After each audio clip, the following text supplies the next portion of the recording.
O IBEMP apresenta Programa Conhecimentos e Assuntos Relevantes com o Dr. Heitor. Olá, queridos telespectadores.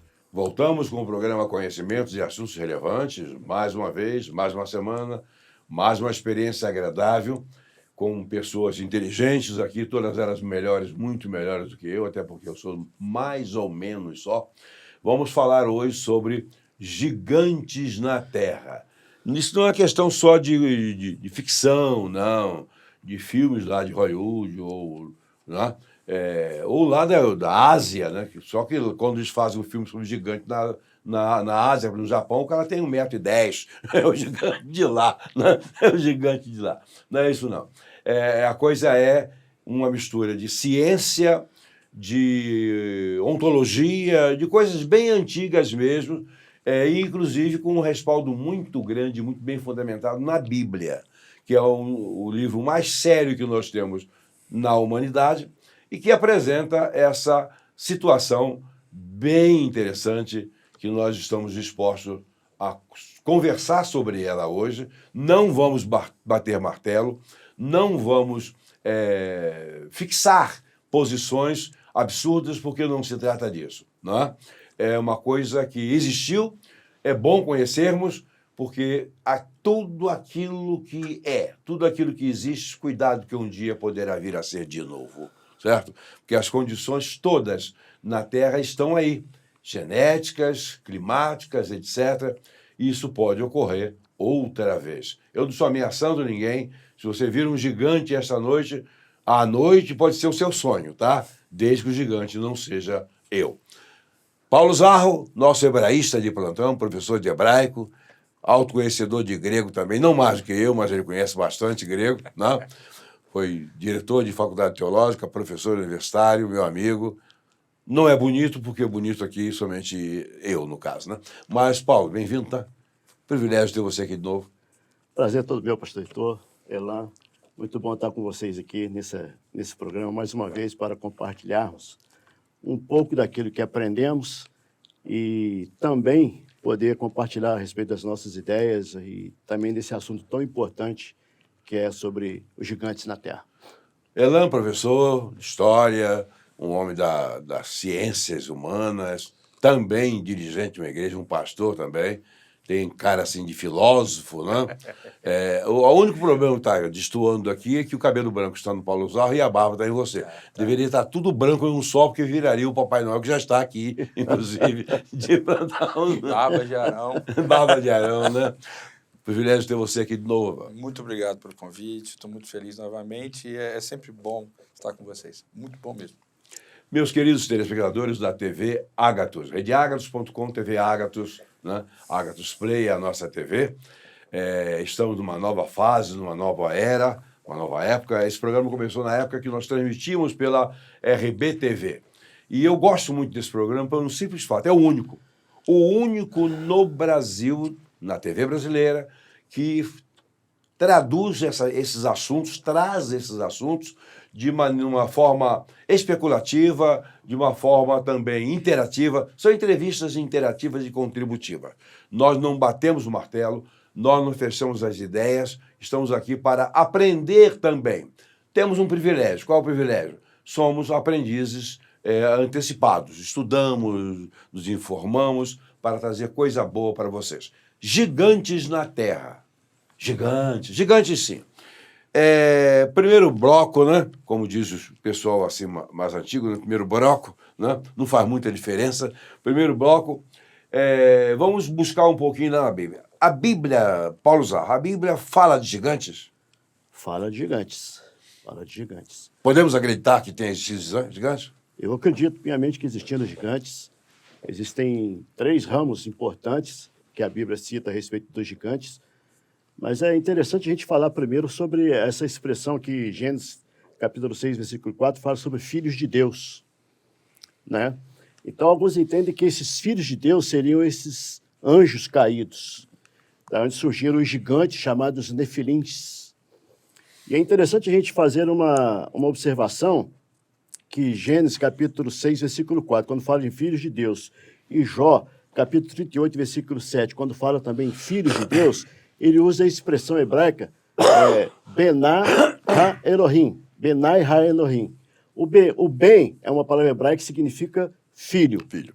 Elohim é uma palavra hebraica que significa Deus. Pode ser deuses, porque ela está no plural. Plural, in, o né? sufixo in, É. em hebraico, significa plural. Então, ela pode ser Deus, deuses, governantes. Pode ser usado essas expressões.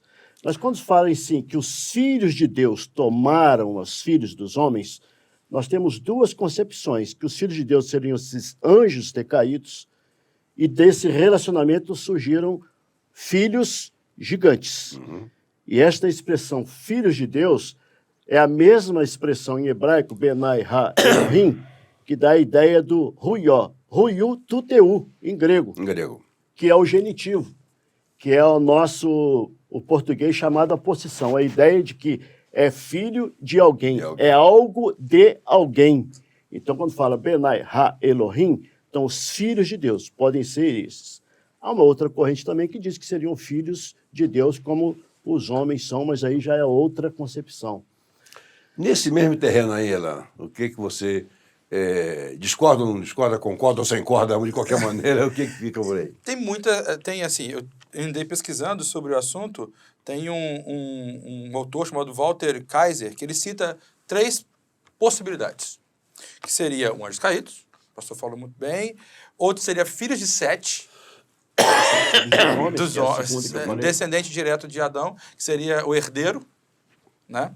E o outro seriam homens poderosos, que seriam governantes. Governante que ele também citou. Exatamente. Então seriam essas 3 possibilidades, dos governantes que se colocariam como deuses, como uma certa divindade, não exatamente se colocando, eu sou Deus poderoso, não, mas como um poder acima dos demais. Então esses se colocariam num patamar de diferença em relação aos demais. E olhando para as plebeias, pegavam essas plebeias para si e tinham filhos com elas. Outros seriam filhos de Sete, que seria uma linhagem, entre aspas, puras, diretamente vindo de Deus. Relativamente pura. Exatamente, que teve contato com pessoas que não eram da mesma linhagem dele. E isso abre margem para outras coisas, outros pensamentos. Por exemplo, os irmãos, que não eram os primeiros, os herdeiros de Adão e Eva. E esses seriam, talvez, os filhos. E os anjos caídos. Que é a vertente, talvez, um pouco mais difundida, divulgada. Pois é. Agora, o problema maior está na genética. Né? Na genética. Anjos, nós sabemos que anjos são espíritos puros. Não é puro no sentido de pureza, não. Anjos são espíritos apenas, seres apenas espirituais. Eles não têm constitutividade material. Eles não têm matéria na sua essência. É uma dimensão energética, diríamos assim, porque eles existem. Se existe, nós conhecemos as dimensões possíveis. Né? Ou existe o corpo, existe o espírito, existe a alma, que é uma dinâmica, existe a energia. Nós estamos aqui sendo iluminados por... tá bom. Tá todas elas, todas estão acesas. Tem lâmpadas aqui. A energia chega a nós. Tá? Então, um anjo, em princípio... Olha, em princípio não. Um anjo é um ser puramente espírito. E, consequentemente, tem uma situaçãozinha engraçada aí. Não existe anjo e anja, mas, de qualquer maneira, existe o anjo, né? Esse anjo ele não produz semente, ou seja, aquilo que se conhece na genética por esperma, certo? Ele não produz isso aí. E o que produz um ser não é o óvulo da mulher, é o esperma. Né? O óvulo ele alimenta o espermatozoide que ali entra, que se funde aos cromossomos que lá estão, e surge a vida como nós a conhecemos. Então, filho de anjo é uma complicação do ponto de vista genético.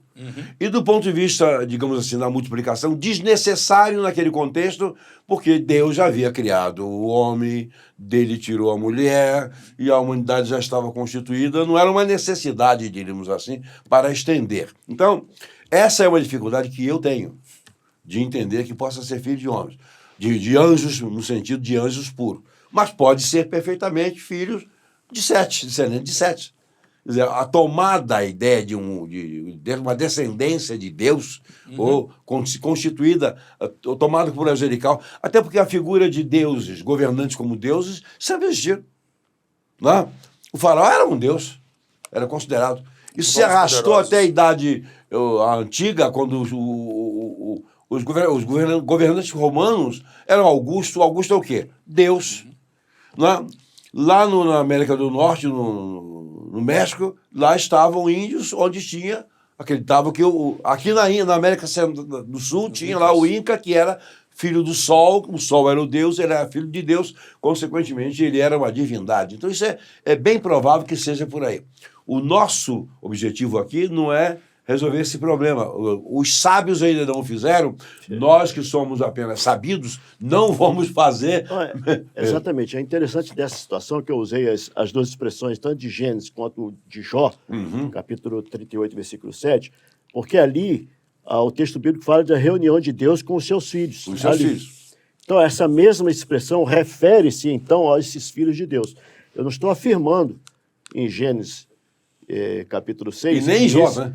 Hã? E nem em Jó também, você não está afirmando. Não, em Jó eu afirmo. Afirma. Em Jó, sim. Sim. Em Gênesis, eu não estou afirmando que seria os filhos de Deus esses homens. Mas os filhos de Deus que embora sejam caídos, eles não deixaram de ser filhos de Deus. Não. Criaturas de Deus. Procedente, no sentido de procedente de.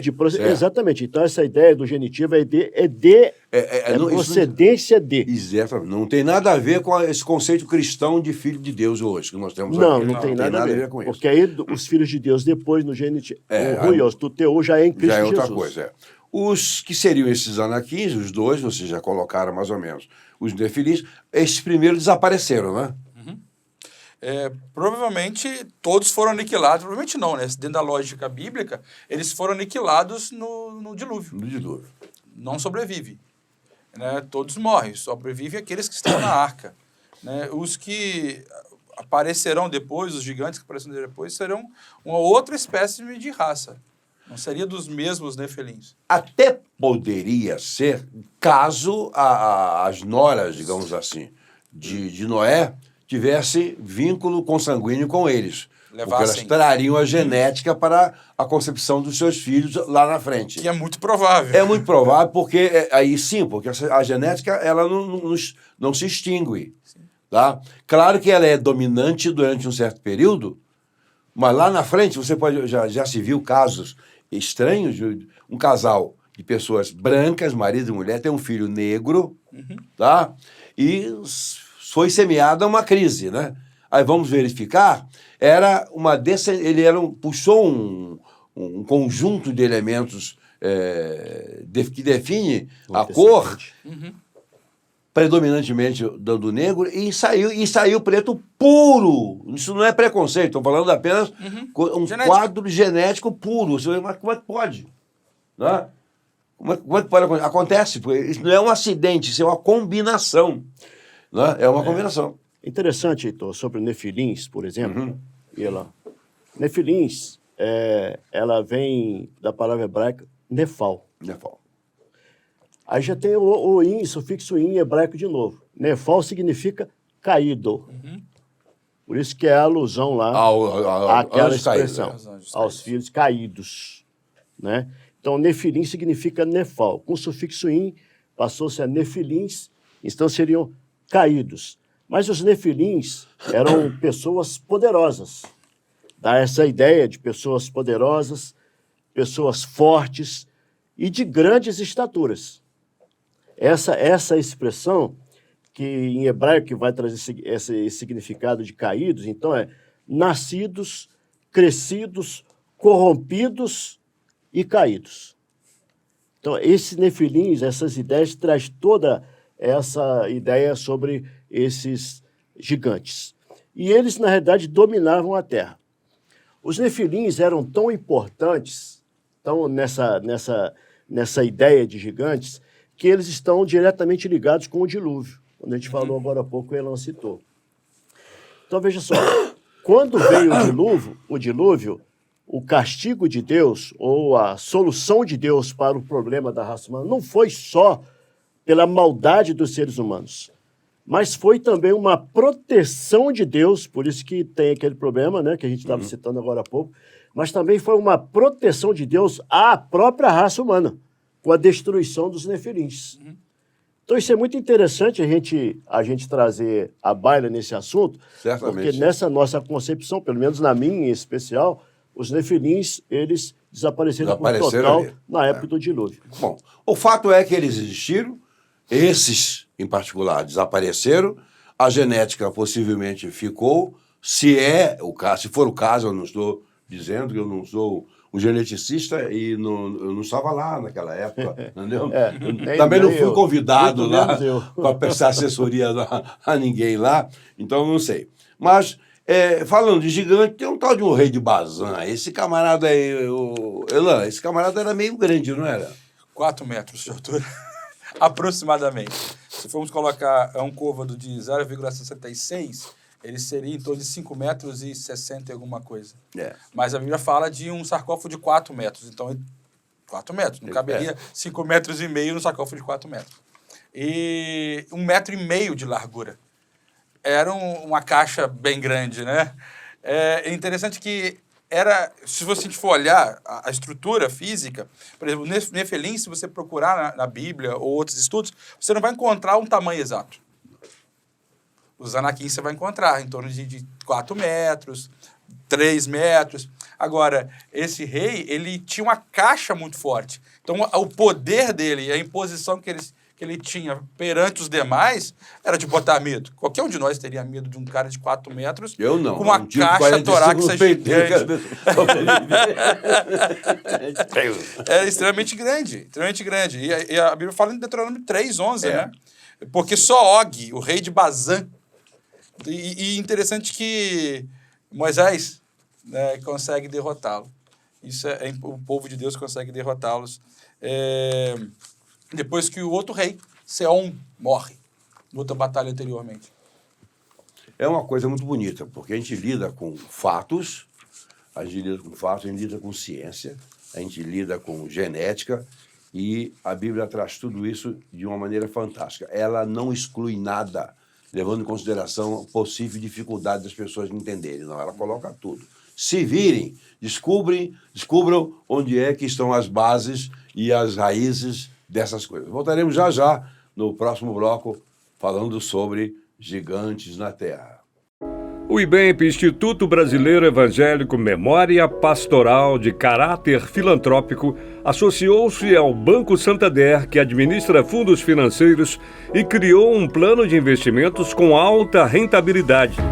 Convidamos você para se associar e, assim, realizar os seus sonhos com segurança e tranquilidade. Venha para o IBEMP. Saiba mais em ibemp.com.br.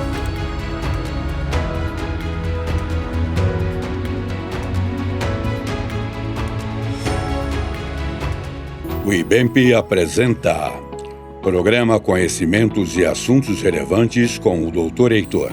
Olá, queridos telespectadores da TV Ágatos Play. Mais uma vez que estamos para continuar com o programa Golias. Agora vai ser o nosso filé, né? Vamos começar falando sobre Golias. Paulo Zá, a figura de Golias é reconhecida por todos, até encenado, etc., em filmes, com aquele contraste com um reizinho, né? Tampinha lá de Israel, que era o Davi, né? Esse Golias era de que raça, segundo a sua concepção, que é melhor que a minha? O Golias é interessante, né? Na minha ideia, minha concepção, Golias é o mais famoso dos gigantes. Né? Ele, para mim, é mais famoso até que Og, rei de Bazã, que depois a gente vai voltar um pouquinho. Sim, porque não tem grandes... Não é?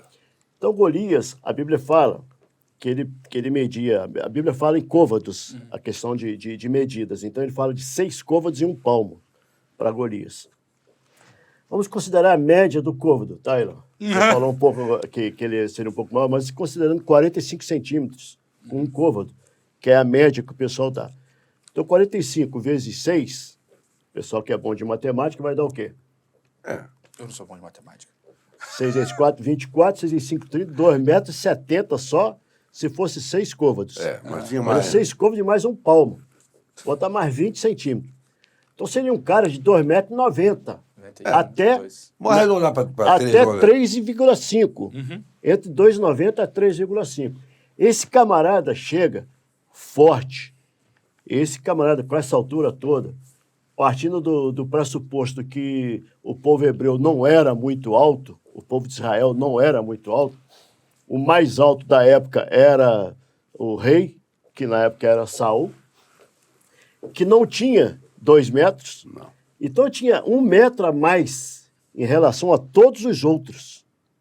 No mínimo, 1 metro a mais que todos os outros. E esse cara vem e desafia o povo de Israel para uma luta.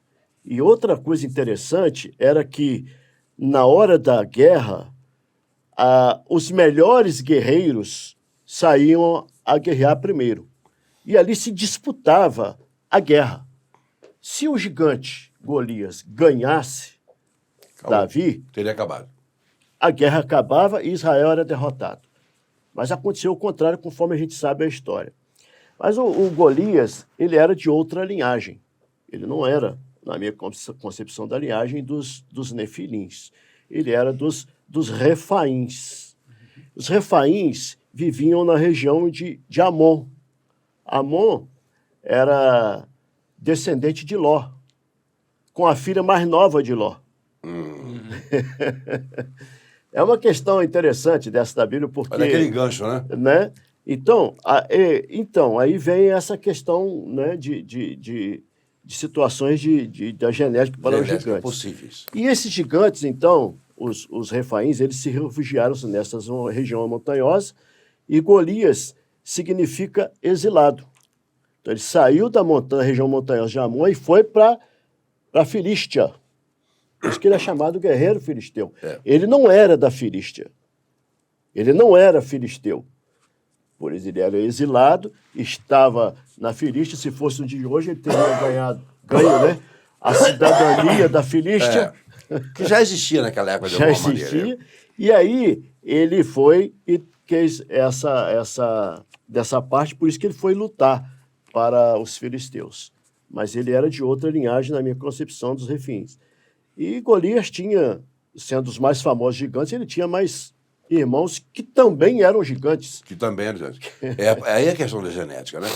Vejamos bem o seguinte. Nem toda a população de nenhuma dessas raças era gigante. Eram gigantes, não eram. Eram parte, eram grupos. Tinham os maiores, os menores.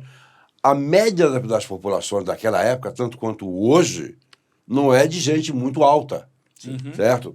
Porque a média das populações tem relação com latitude, com longitude, com o peso da massa da Terra, com a distância que a Terra tem do Sol, etc, etc.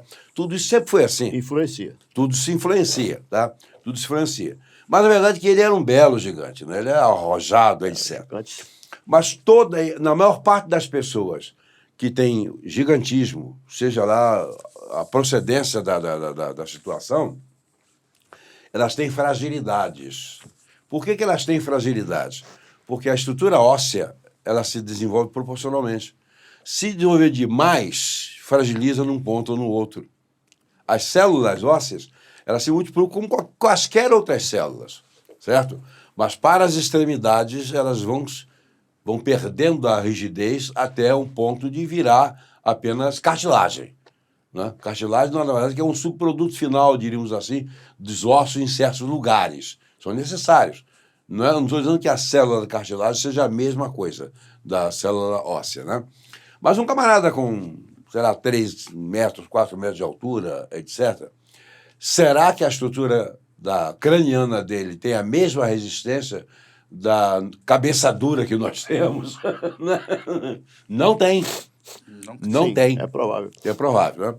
Então, o que diz a história e a Bíblia e tudo mais, e ninguém contesta, que Davi matou esse camarada com uma pedra lançada de uma funda, e não era uma só, ele colocou 5. 5 por quê, provavelmente e possivelmente? Tem um pastor que é hebraísta de Volta Redonda, ele fala, segundo ele estava em Israel, há 20 anos atrás, aí um comandante da guarda de Israel estava conversando com ele, assim, segundo ele, dizia assim, quando Davi pegou as 5 pedrinhas, ele ia matar os 5 gigantes. 5 gigantes? E aí, não, eram 5. E eu fui pesquisar na Bíblia, e realmente eram 5. Eram 5. Não necessariamente eles estavam juntos, aglomerados. Mas estavam ali preparados eram para. líderes regionais, tribais. E o mais forte era Golias. Aí, se você for na Bíblia, você vai encontrar em 1 Samuel 17, 23, o nome dele, Golias. 2,92 m, 3 metros e um pouquinho.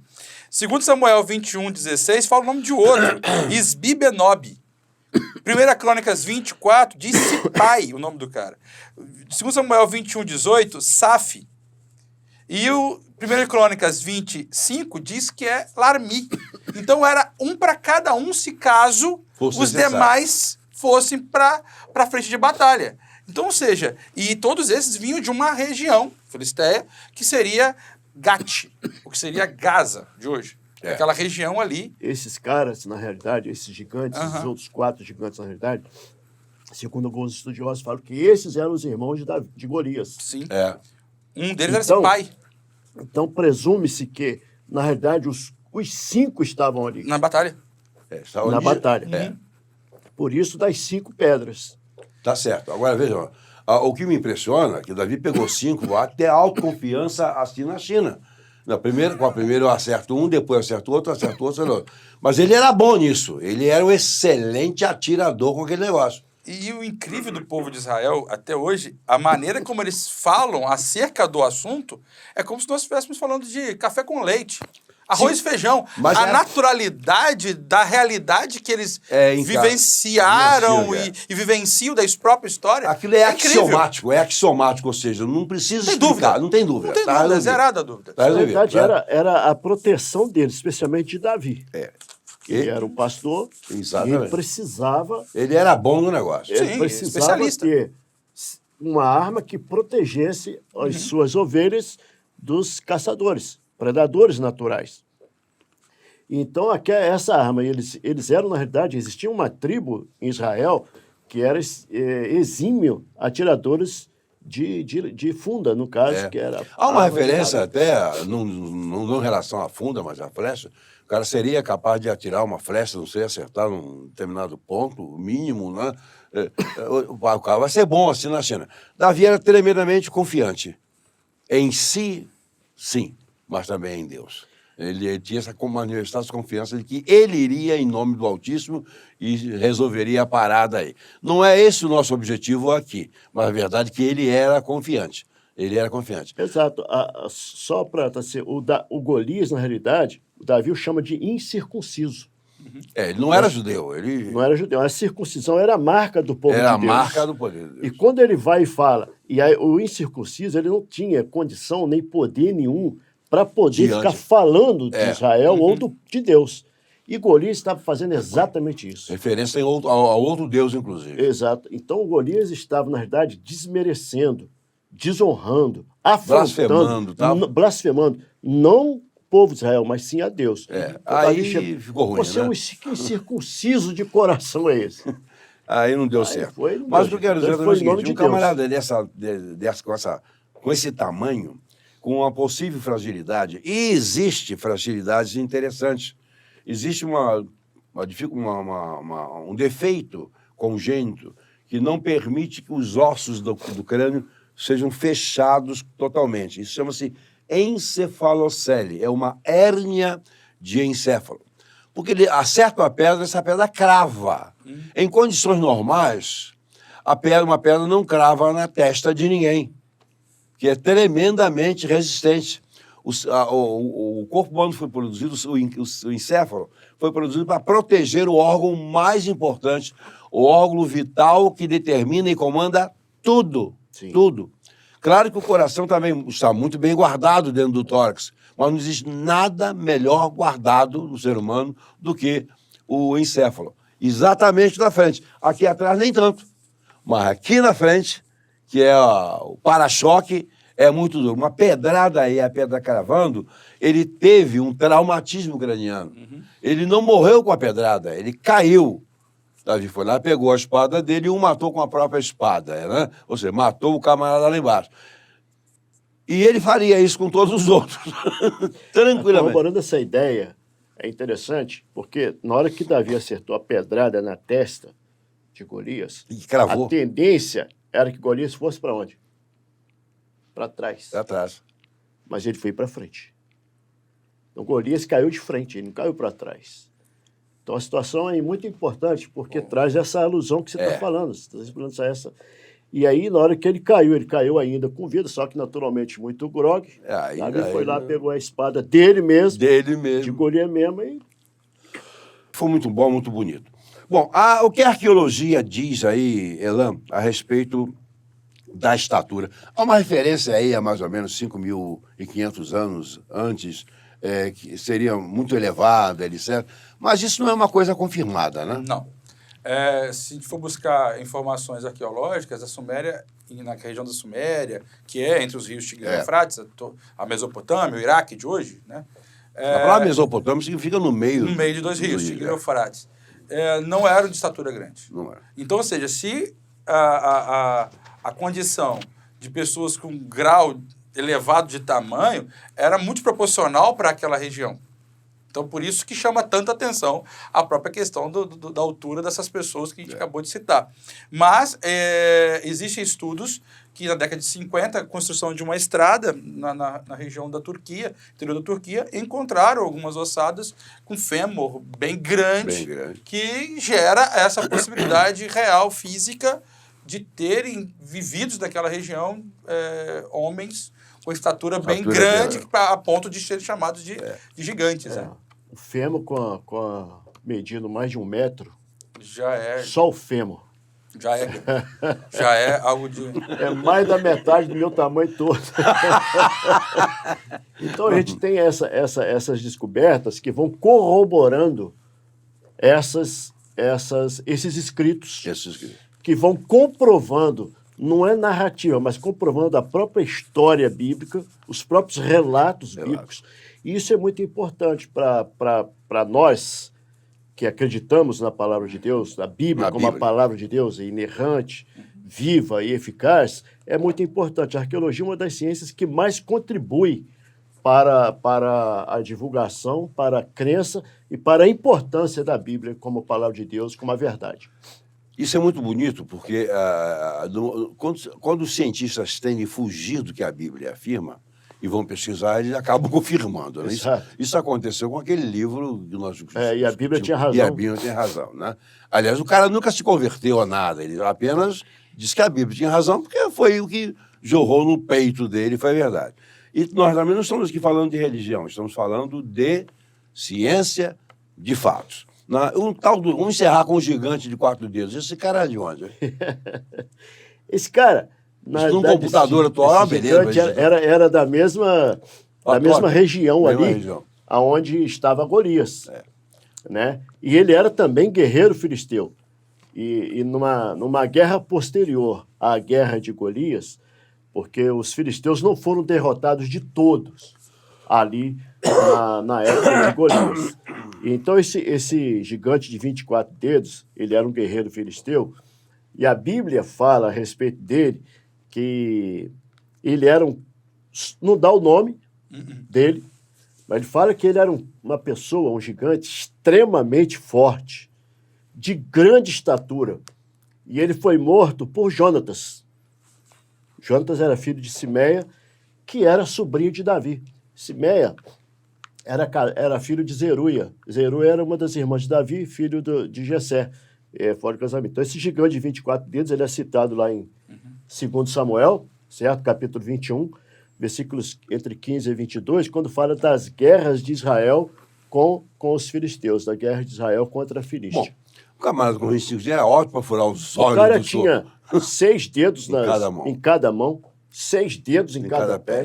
Você encontrar com um camarada desse, com a altura que ele tinha, a Bíblia também não fala a altura dele, mas era um cara realmente de impressionar.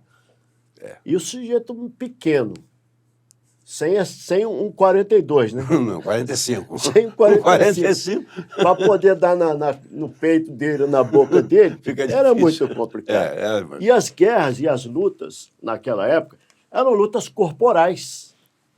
Tinha lanças também, mas eram mais corporais. Perto, né? Eram lutas que você precisava estar perto. Se chegar perto de um camarada de mais de 3 metros de altura, Só por Deus. Naquela época os reis eram escolhidos pelo tamanho, pela beleza, etc. O primeiro rei de Israel, por exemplo, foi Saul. Sim. Era um cara alto, forte, bonito. Se eu estivesse lá, teria sido eu, mas...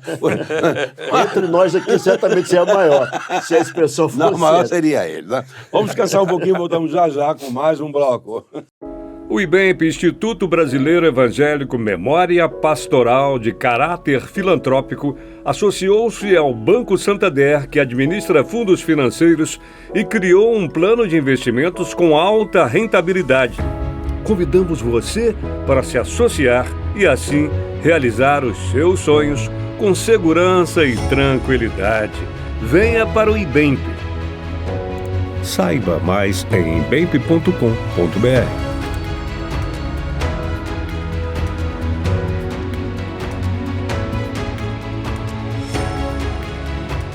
O IBEMP apresenta Programa Conhecimentos e Assuntos Relevantes com o Dr. Heitor. Telespectadores da TV Ágatos, voltamos aqui, eu, Paulo Zarro e Elan, os cientistas de plantão neste momento, discutimos sobre qualquer coisa, falamos sobre qualquer coisa, não chegamos a conclusão nenhuma, mas de qualquer maneira estamos sempre aprendendo um pouquinho e trazendo para vocês coisas que são relevantes, que são assuntos interessantes, curiosidades talvez, mas a verdade é que fatos estão submersos aí em muitas coisas nessa terra, né? Em regiões. Agora, você imagina, né? Quando a gente fala dessas coisas que parecem absurdo é encontrar um peixe fossilizado lá no alto dos Andes. Mas já encontraram. Um peixe fossilizado, na forma de uma pedra, lá nos Andes. Como é que esse peixe chegou lá? Bom, alguém pode dizer, não, um pássaro levou, etc. Mas que pássaro, né? Ele levou o quê? Na forma de pedra, né? É só para dizer como há mistérios nesse universo. Seriam esses gigantes algum tipo de anomalia?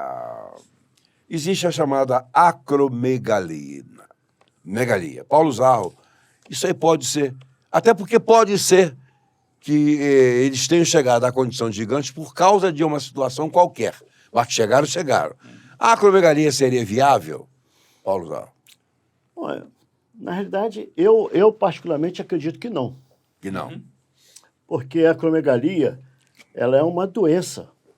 É uma doença crônica e essa doença ela é provocada pela glândula pituitária. E ela se caracteriza, a acromegalia especialmente, em pessoas já adultas. Diferente de gigantismo, que ele não vai falar.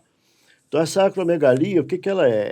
Essa disfunção da glândula pituitária, ela vai gerar somente crescimento nas partes não externas, mas nas extremidades do corpo. Então, por exemplo, o nariz, orelha, dedos, pés. Orelha seria uma beleza, que a gente poderia ter voar, né? E é diferente também, por exemplo, quando a gente chega numa idade mais avançada, que na realidade as orelhas vão ficando maiores mesmo, né? Você vai ficando mais velho, a orelha vai, né? Ela vai aumentando. Mas essa doença, ela se caracteriza entre os 20 e os 40 anos. A ciência traz para a gente essa ideia a respeito de acromegalia. Se ela ocorre entre 20 e 40 anos, eu, por exemplo, que já passei dos 40, então eu não sofro de acromegalia. Mas a orelha está crescendo. Né? Mas a orelha depois vai crescer, não por acromegalia, mas pela idade, espero chegar lá nos 80, 90 e vai por aí. Já voando, né? Então, essa doença, ela caracteriza, então, pelo crescimento das partes exterminadas.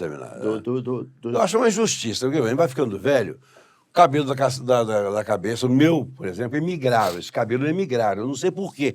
Eu tenho um sonho que eles voltem, não se deem bem para onde eles foram e retornem para o meu couro cabeludo. Eles emigraram.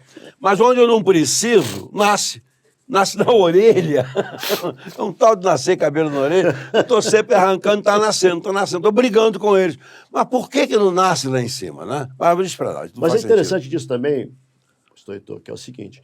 Essa doença, ela é um tumor, não é isso? Mas, na realidade, é benigno e tem tratamento. E tem cura. Pode ser pelos tratamentos Retira-se o normais, tumor. tudo mais. Não Até pode mesmo- retirar a glândula, mas o tumor pode. Às vezes o pessoal fala que até mesmo cirurgia é possível para poder reverter o quadro de acromegalia.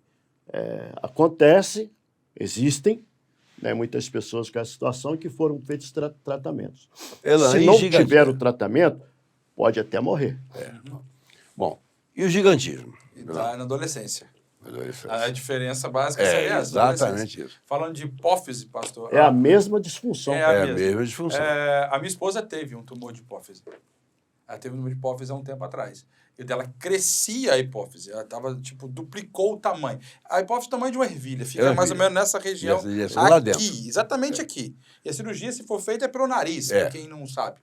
E ela tomou um medicamento e desapareceu.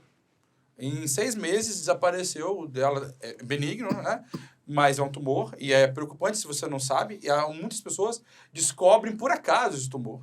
Ou quando já está em estado elevado. Inclusive, conheci um senhor que a orelha dele cresceu, o nariz dele cresceu exatamente por causa do tumor de hipófise, que gera o que o pastor acabou de falar. O gigantismo ele acontece basicamente na adolescência. É o crescimento, podemos dizer assim, exagerado devido à produção hormonal. Inclusive, na década de 40, morreu em 1940, aliás, com 22 anos, um homem fotografado mais alto que a história já nos contou, de 2,70 metros, com esse problema do gigantismo. E a estrutura desse rapaz norte-americano, chamado Robert Wadlow, ele diz que, a história diz que ele precisava usar uma canaleta de ferro nas pernas para poder ficar ereto, porque ele não tinha como, porque ele chamaria de desengonçado, né, na linguagem popular, porque ele tinha dificuldade de permanecer em pé pela estrutura esguia dele, a estrutura óssea dele não conservaria, não comportava o tamanho que ele tinha. E é incrível que a morte dele é um negócio que é curioso, ele morre por causa de uma bolha no pé. Aí você fala, mas como uma bolha é capaz de matar alguém? Ele não sentia a parte do pé. Então, aquela canaleta de ferro, num certo dia, ele fazia apresentações públicas naquelas companhias diferentes que saiam viajando, mostrando num belo bizarro. dia, de noite, chegando no hotel, ele com febril, ele descobre que tinha uma bolha na perna dele, perto do pé. E ali, aquela bolha estourou e gerou nele uma doença e infeccionou o corpo todo e ele morre por causa de uma bolha no pé. Porque ele não sentia, por causa do gigantismo, que gerou muitos problemas. Eu entendo nessa questão de hoje, dessas pessoas muito altas que existem hoje, geralmente essas pessoas não são boas de saúde. Não são. Elas são altamente... Elas sofrem demais com essas questões. E a minha tranquilidade com relação a esses gigantes, por exemplo, que a gente está falando da Bíblia, é exatamente o contrário. Porque esses camaradas da Bíblia... Eram fortes. Eles eram fortes e guerreiros. Eles não eram deficientes. E alguns reis. E alguns eram reis. Não é? Exatamente. Então, e o gigantismo... Voltando não proporcionaria essa porte física. Não dá isso. Não, eu estou colocando, eu coloquei o gigantismo aqui, porque tem pessoas que acham que isso aí era gigantismo. Então, inclusive a sugestão de um tumor de hipófise em Golias. Também, em Golias. Porque ele teve o gigantismo e o tumor de hipófise estava grande, bateu ali na testa. Mas poderia também ser uma encefalocele. Mas o tumor de hipófise fica dentro da caixa craniana. Não chega, a pedrada não chega. Não seria isso. Então era mais provável a encefalocele. Também não estou garantindo, não. O Heitor, o presidente da TV Ágatos, que faz aquele programa, etc., que também é pastor, é um monte de coisa que nada dele é muito bem feito, né? Somente a minha cara, que é bonitinha. Está dizendo que foi uma encefalocele. Não estou dizendo isso, não. Estou dizendo que a possibilidade de ter. Sim. Ninguém está afirmando nada. Agora, que foi fato, foi. Não, ou seja, que existiu. Que Davi matou. Que estava preparado na testa, que a pedrada na testa, sim. E que estava preparado para matar 5, estava. Que a probabilidade de ser gigantismo também é bem pequena. Bem pequena. Muito pequena. Muito pequena. Não era gigantismo. Não creio. Bom, eu acho que a possibilidade de Davi ter a encefalocele era muito grande. Eu já li... Golias. Desculpa. Não. Botar uma encefalocele na testa de Davi também é demais, né? A gente já coloca um monte de problema dele. A gente já acha problemas que realmente ele teve, mas a encefalocele também seria demais, né? Bom, eu considero que eu convivi com isso. Ou seja, não convivi na minha vida, mas já identifiquei dentro de um ambiente social uma menina que estava com uma encefalocele, me assustei com aquilo, encaminhei para uma junta médica que chegou à conclusão de encaminhamos para uma cirurgia neurológica delicada, uma prótese de resistência, não só de preenchimento, mas uma prótese que amarrou a testa, era exatamente aqui, acertou, a cirurgia plástica foi feita, e é uma senhora saudável, casada, com um filho, uma filha, etc., perfeitamente recuperada, e tinha até uma manifestação de encefalite, ela tinha até a meningite. Meningite não, eu falei agora há pouco com vocês, né? Epilepsia. Exato. Ela tinha um quadro de epilepsia pela agressão que aquelas pontas de ossos faziam. Agora, um detalhe, que eu estou buscando esse fato, não estou citando nem a cidade, nem o bairro, nem o nome, é que ela depois de adulta, muito alta para o padrão da família. Curiosidade, muito alta para o padrão da família, na faixa de quase 2 metros de altura. Teria e seria alguma relação? Não sei. Né? Sim. Solenemente eu digo, não sei. Bom, há também, Paulo, a possibilidade de essas estaturas elevadas naquela época ocorrerem em face de situações climáticas radioativas. Alguém fala, radioativa não existe. Nós conhecemos radioatividade hoje em função de bombas nucleares, termonucleares, etc. Não parei. Nós estamos em cima de um planeta que é uma bomba. Sempre foi uma bomba.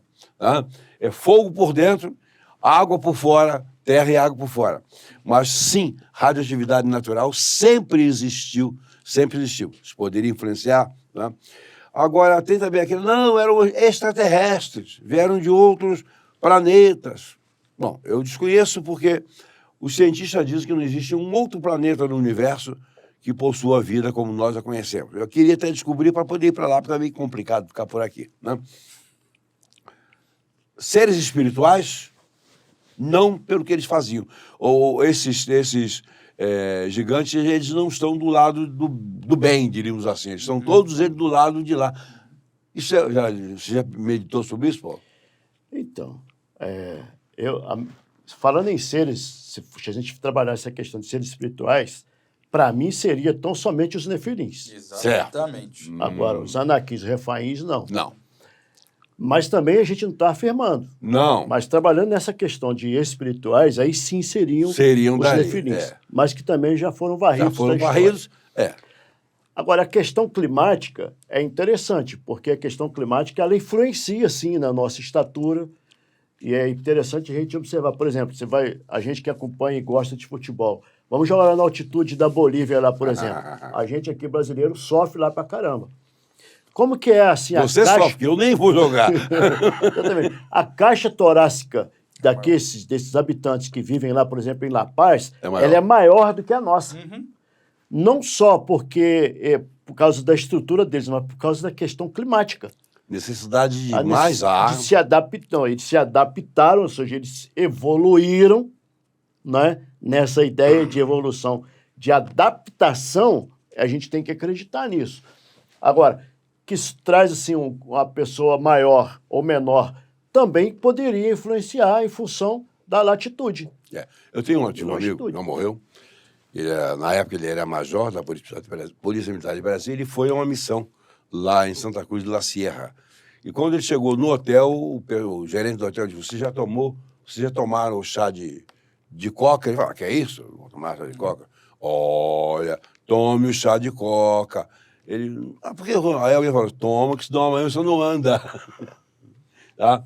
Só que os jogadores de fora que vão jogar lá não podem tomar, que para eles funcionará como doping. Para o que é de fora, os de lá tomam porque é natural, não tem problema. Lá não é doping, lá é uma necessidade. Os de fora, se tomarem doping, até jogam. Tá? Um brasileiro tomando o tal do chá de coca não é cocaína, é chá da erva. Chá da erva, como se fosse um chimarrão. Tá? Eles tomam e aquilo segura o camarada sobrevive. Caso contrário, no dia seguinte você não sai da cama. Não sai da cama. Espirituais poderiam ser os nefilins nas regiões normais, agora extraterrestres, eu não acredito que... Não acredita, não? Não acredito, não. Você não acha que eu sou um extraterrestre, não? Tudo bem. Bom, tudo bem. Voltamos já para concluir com o quarto bloco, este programa que está bastante interessante. Um abração a todos. O IBEMP, Instituto Brasileiro Evangélico Memória Pastoral de Caráter Filantrópico, associou-se ao Banco Santander, que administra fundos financeiros, e criou um plano de investimentos com alta rentabilidade. Convidamos você para se associar e, assim, realizar os seus sonhos com segurança e tranquilidade. Venha para o IBEMP. Saiba mais em ibemp.com.br.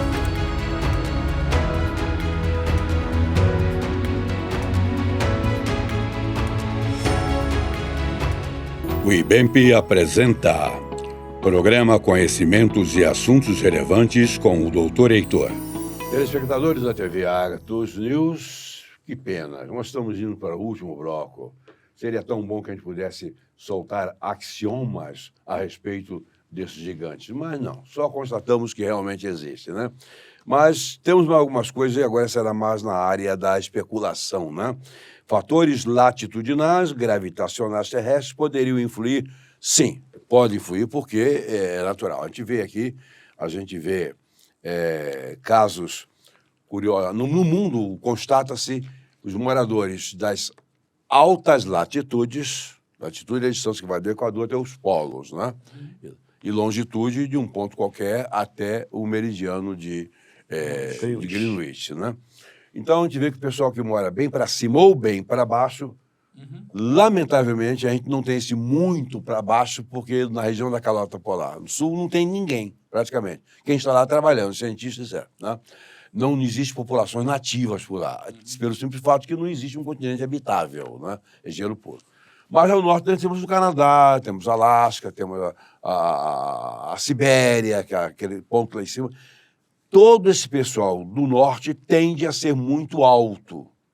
Tende a ser muito alto. Por quê?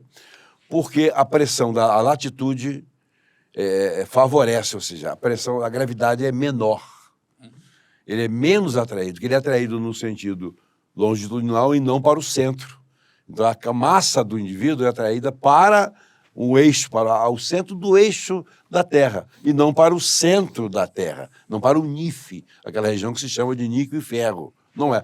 Então, ele cresce mais, É interessante, eu tenho uma experiência para contar, minha época de Força Aérea, e o último período que eu estive foi no antigo Departamento de Aviação Civil.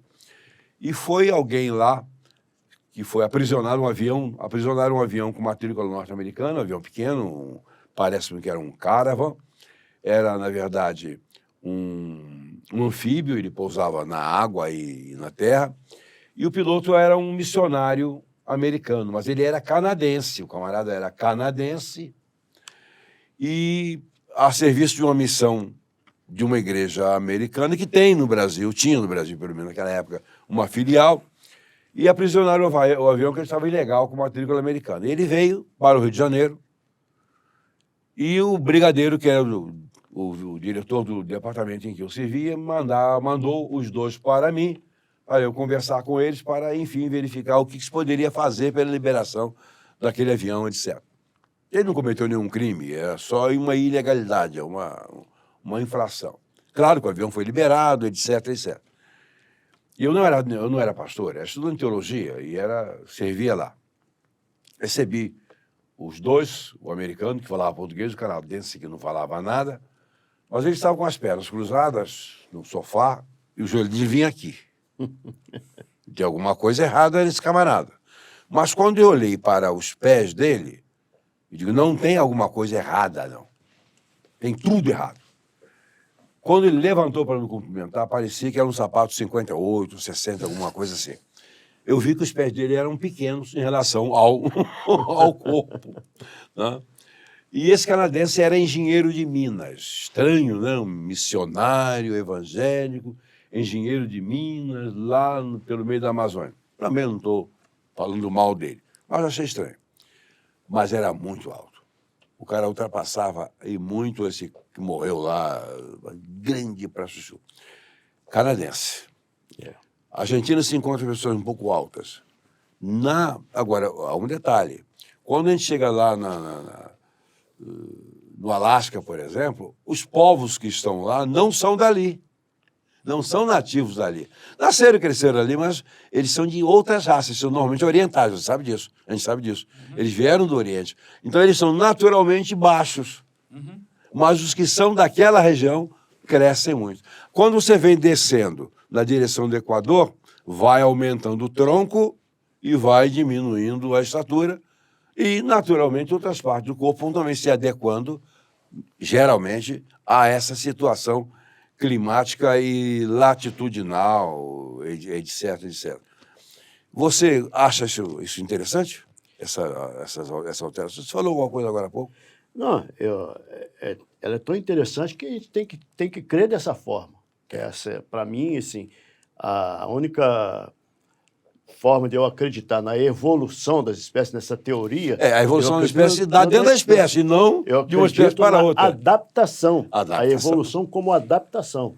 Então, se você vive num clima muito frio, seu corpo é adaptado. No calor, também você consegue, porque a gente consegue essa adaptação. E essa questão de você morar mais perto do Equador, coisa parecida, da linha do Equador, ou mais longe, e nesse meridiano do Greenwich, longe ou mais perto, isso aí já é questão mesmo climática e de você, da sua Veja bem, posicional. você lembra daquela revista O Fantasma? Você foi da época do Fantasma? Que era o comandante da guarda, da polícia, da selva, etc. É isso. Tinha lá os pigmeus. Isso. Pigmeus são de uma região africana. Eles existem, os pigmeus existem. Eles são nanicos, são muito baixos. E são negros, certo? Por que o são? Né? Porque eles divergem muito da estatura dos negros mais ao norte e dos negros mais ao sul. Não é uma coisa curiosa. Não estamos afirmando nada. Nem tem nada a ver com negros, com a raça, com a cor. Não. Você vai encontrar negros muito altos, negros muito baixos. Uma outra coisa em relação à altura, né? Além desses aí, nós vamos encontrar... Não, são esses e tem mais. Você vai encontrar aqui no Brasil, por exemplo, a população maior está ao sul. Tá ao sul do Brasil. Não está para o norte. Você vai encontrar uma ou outra pessoa alta no norte, mas não é a regra geral. Né? Essa adaptação se dá em função, evidentemente, de natureza. Só que a Terra não foi o tempo todo isso que nós temos aqui. Porque ela está em processo de mutação nela. Olha só, dentro da questão do povo brasileiro, se a gente for analisar especificamente o povo brasileiro, não é um povo muito alto. Não. Se comparado, por exemplo, com os holandeses, que são um dos povos mais altos que temos hoje no mundo. Né? O povo brasileiro, ele é miscigenado. A gente vai entrar para a ótica cultural, formadora, antropológica do próprio Brasil. E a miscigenação, ela já traz em si a condição de vários povos étnicos, podemos dizer assim, né? Que não existem raças, né? Existem etnias. Então, as etnias, elas tendo essa miscigenação toda, produz geneticamente pessoas adaptadas de diferentes tamanhos. No caso, por exemplo, do Brasil, se deu um pouco menor.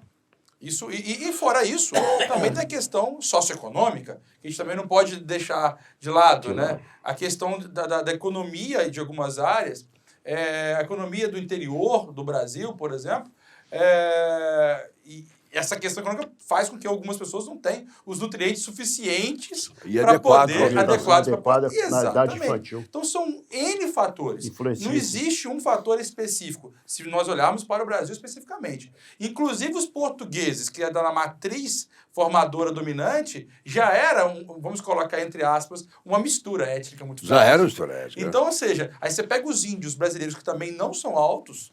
Não. Então, também não são nativos daqui, como se pensa, também não são. Então, automaticamente, N fatores, não é uma coisa só. Nós somos a mistura da mistura. Eu costumo dizer o seguinte, qual é a característica... O Brasil, a beleza do Brasil é essa. O Brasil é isso. Né? Cada país tem, em princípio, um que é dominante, um fator que é dominante racial ali. Aí, quando me perguntaram uma vez como eu definiria a população brasileira, eu digo, a hora que você encontrar um povo que não tenha característica nenhuma, essa é a característica do povo brasileiro. A ausência de uma característica dominante. Mas o que faz o Brasil ser o Brasil que é. E é bom a para beleza do povo brasileiro. Eu prefiro morar aqui, é verdade. Mas é interessante que a questão do negro, por exemplo, adaptação não é só essa questão de tamanho. A raça negra, por exemplo, suporta muito bem o calor. Uhum. Será que ela foi desenvolvida para o calor? Faz uma pergunta. Não me respondam para não haver complicação para vocês, nem para mim. Mas elas suportam muito bem o calor. Quando o negro vai viver em países frios, regiões frias, pneumonia um em cima da outra e morre. Eles não aguentam. Não aguentam. Outra coisa, o negro e o oriental, eles são muito mais sujeitos à hipertensão do que os brancos. O amarelo, o oriental, ele não é branco, ele é amarelo. Tá? Não é esse yellow que nós conhecemos aí, não, mas ele é da raça amarela. Eles são mais sujeitos à hipertensão do que nós. Essas coisas todas estão dentro do espectro da humanidade na Terra, o que mostra que há uma inteligência que organizou tudo isso para funcionar bem melhor do que o modo que nós tocamos, usamos para tocar a Terra nessa truculência desvairada, diríamos assim. Porque nós fomos feitos, adequados, mais para lugares, etc, etc. Isso é interessante. Bom, vamos voltar um pouquinho. Com o passar do tempo, hoje nós estamos com um estrago muito grande na atmosfera, no ecossistema, por força de tudo isso que se vê por aí, há uma tendência do ser humano mudar para maior ou para menor, quer dizer, para crescer ou não crescer. Você é um camarada relativamente alto. 1,83. 1,83. Era 1,76 ou 1,75. Porque a gente vai envelhecendo, vai perdendo tamanho, vai ganhando inteligência e vai ficando relativamente bobo. Então você está com 1,8. A sua família é uma família alta ou não? Baixa. Bem baixa. Meu pai bate no meu ombro, mais ou menos, mas a minha mãe.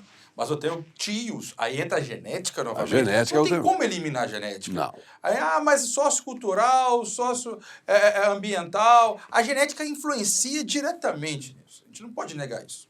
Inclusive, a gente estava falando de genética, possível genética, que veio das noras de Noé, que trouxeram algo dos gigantes para pós-dilúvio. Então a genética ela não pode ser eliminada disso. Você parece um pouquinho com Saul, mal acabado. Mas seus avós eram maiores? Não, meus tios eram grandes.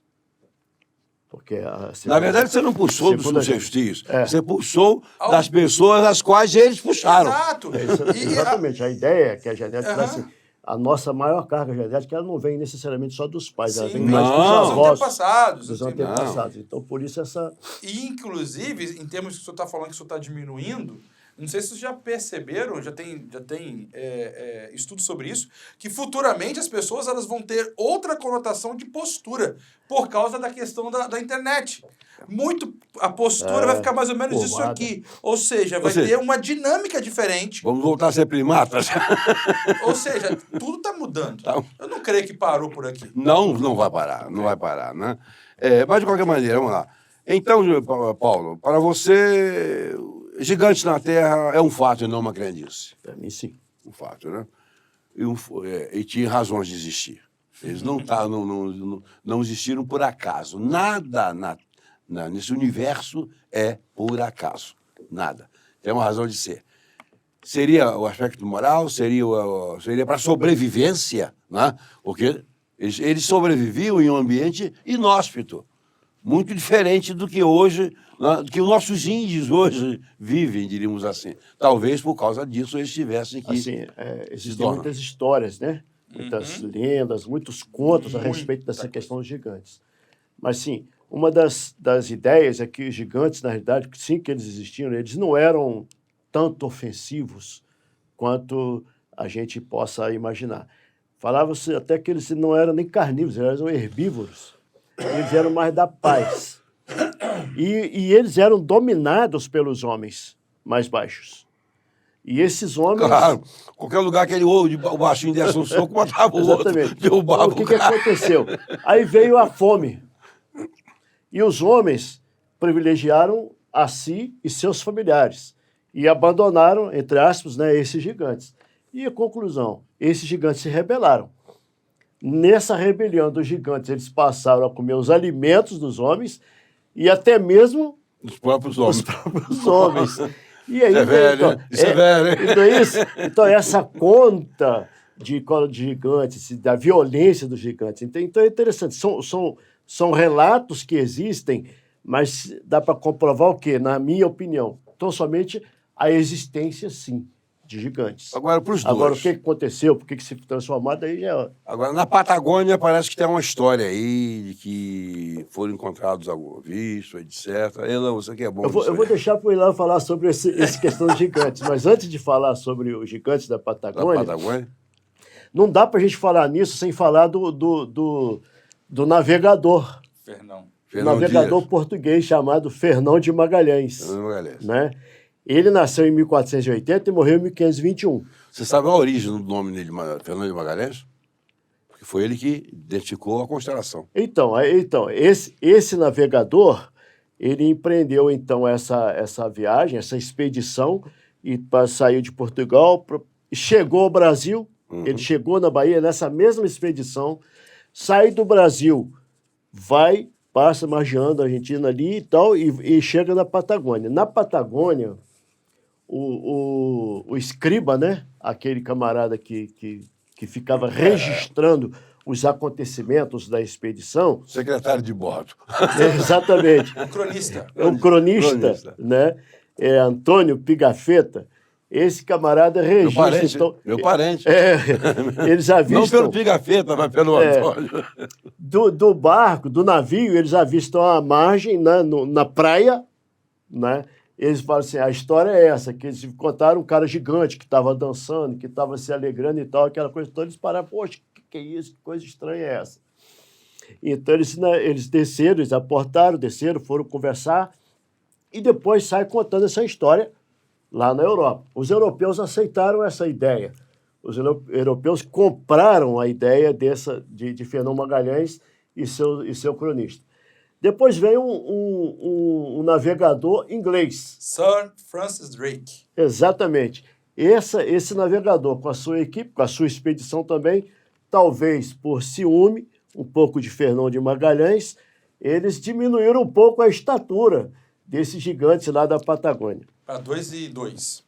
Antes era tipo 3. Era quase 3 e tal. Aí agora eles que vão, chega a 3. Como é que mede uns caras desses? E por último capturado. E teve uma outra expedição. Foram capturados. Alguns. Teve uma outra expedição. Chegaram a capturar para levar, mas aí eles morreram. Meados de 1700, né? John Bryan.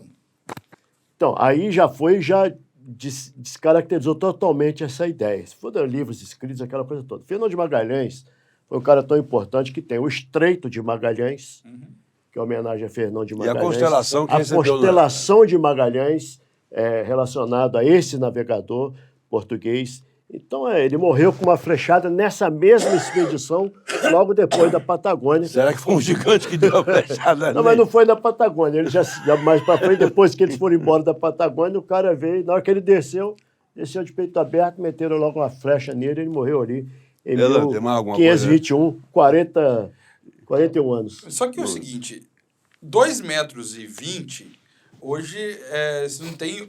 Eu acredito que não tenha pessoas desse tamanho exato, mas tem bem próximos. Jogadores de basquete, não é para hoje, não é parâmetro. Os caras são bem grandes. Agora, se você for olhar naquela época, era 1,67. A média. 1,53 a média do homem. Ou qualquer pessoa de 2 metros era um gigante para os caras. Então, se você olhar, e realmente os índios daquela região, a tendência, inclusive climática e geográfica, era para ser totalmente favorável ao Exatamente. Agora, se você for olhar no Chile, você vai encontrar na Ilha de Páscoa. Pois é, eu ia jogar isso no peito de vocês. Aquelas carrancas lá, enormes. Aquilo diz o quê? É aí que mora a grande questão. Qualquer lugar do mundo você vai encontrar lendas acerca de pessoas enormes. Na Síria tem um templo onde que na porta do templo, descobriram recentemente esse templo pagão, e na porta do templo tem uma pedra com um pé que é mais ou menos isso aqui, mais de 1 metro, firmado na rocha. ou é esculpido, que a crença que seja esculpido, Ou o cara pisou na lama. ou pisou Quando a era- marca. Ou seja, o imaginário popular, que não é de hoje, é muito forte e fértil para a questão do gigante. Mas aquelas estátuas lá na Era da Páscoa é uma coisa intrigante. incógnita. É uma incógnita. E né? elas são inteiras, elas são cravadas no chão. Tem corpo, não é só a cabeça. Não, pois é. Isso que E é aquilo incrível. estaria representando o quê? Exatamente. Né? Tem um livro, Eram os Deuses Astronautas, você deve conhecer Que eu muito li. bem. Falam que, inclusive, houve um Deus criador, já é uma especulação novamente, um Deus criador que veio para a região do Chile, inclusive passou por Ilha de Páscoa, cria os homens aqui e depois ele sobe num cavalo com asas para ir criar pessoas em outros continentes. Eu preferia um jatinho, eu tenho vontade. Eu Ou preferia seja, um jatinho. É imaginário popular muito forte. Mas a verdade é que quem contesta está lá. Né? As imagens estão lá. Elas foram criadas por causa de quê? Tutancâmon, É. o jovem faraó que morreu, ele tinha uma estatura muito, muito grande para a época da região Pra dele. época. Ele morreu, inclusive, acredita-se, né, que por causa de uma infecção na perna. Quem garante que não foi porque ele também era grande demais? Grande demais a ponto aquilo dele- ali que é. Tá? Exatamente, são Bom. especulações. Quero agradecer ao Elan e ao Paulo Zarro, amigos cientistas, homens inteligentes que se dispõem a falar sobre coisas e sobre assuntos impossíveis e coisas que não podem ser esclarecidas, mas que com certeza dão assim, um brilhantismo à nossa mente e faz com que a curiosidade aumente. E eu um dia vou entender tudo isso, quando eu me chegar à condição de muito próximo de Deus, bem pertinho de Deus. Não vou perguntar, não, porque eu não sei se ele vai ter paciência em responder. Ele está tanto tempo criando problema para mim que eu não vou responder, não. Mas se ele tiver uma boa vontade particular, tomara que ele me informe. Então, aquele negócio foi isso, assim. Digo, obrigado. Felicidade para vocês, meus queridos telespectadores. Na próxima semana estaremos aqui com mais um programa, Conhecimentos e Assuntos Relevantes. E com mais algumas pessoas interessantes também.